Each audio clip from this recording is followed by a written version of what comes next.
Let's do step number 3 of project number 2, part 1 in Design 320.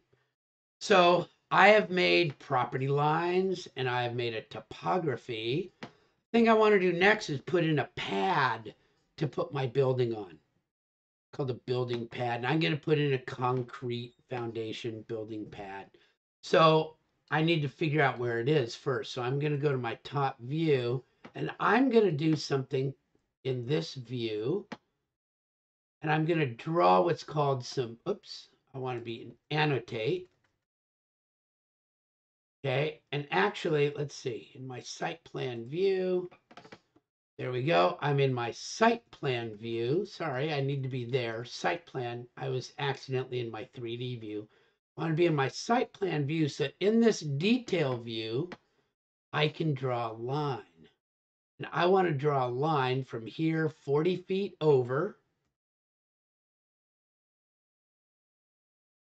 And somewhere around here, I want to draw one that's 50 feet long. And do you see how I did that? It was kind of cool. I'm going to go back. From here, I can come up and see it's telling me my perpendicular, which is what I want to do. Once I find that spot, I can type my 50 feet. That corner right there is where my building pad is going to be. And I think we said that it's 36 wide. So I got close there, and 24. There it is. 30, oh, it says 36.6. Let me make it 36. I just highlight it and I can change it by typing. So there, those are called detail lines because they only show up in this view, or detail line in that view. Now, the reason I did that is because I had to figure out where this went. And I remember from my plan that it was 40 feet from one side and 50 feet from there.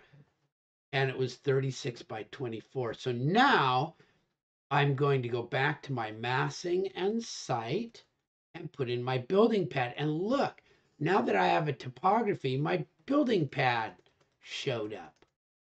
So I can make a building pad.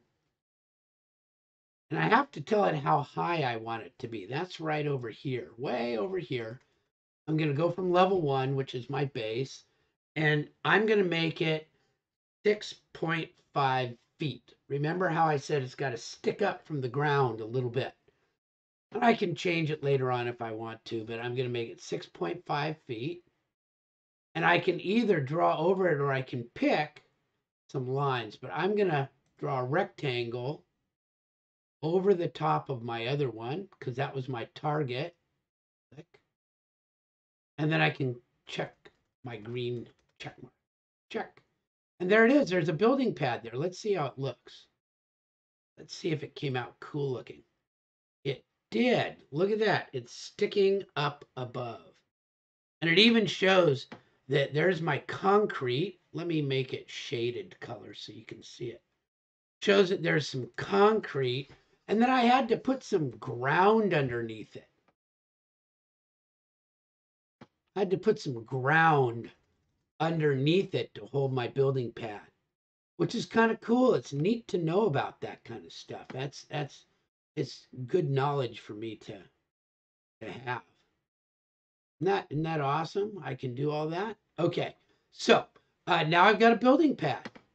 That is really cool stuff. Now, if I want to, since this is at 6.5, I can make another level, right click, and I should be able to duplicate that. Maybe I need to do that in one of my elevation views. I'm going to right click on that thing and I'm going to create a similar one and I'm going to put it right there.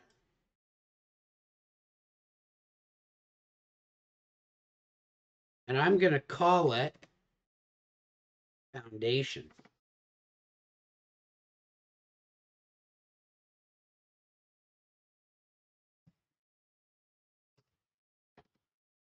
And I'll show you why later on. Yeah, I'd like to name it Foundation Everywhere. And I think I'll move these over a little bit in this view, just so it's more clear and easy. So now I've got that foundation view showing, and when I go to my level 3, it's kind of in there. And I'll pull that if I can. I'll pull that out.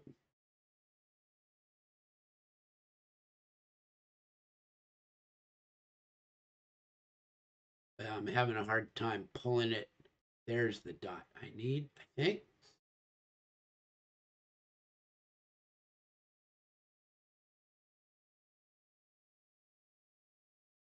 Well, it's not letting me pull it like I want to. There's the dot I need. There we go. Just to kind of get it out of the way so that it's not being seen. But see how that's right at the top of that there. There we go. So that's how you put in a building pad. You do not need to put in this foundation thing, but it's a little bit easier sometimes. A little bit, and see how it made me a new floor plan for foundation. All right, there we go. There's part 3.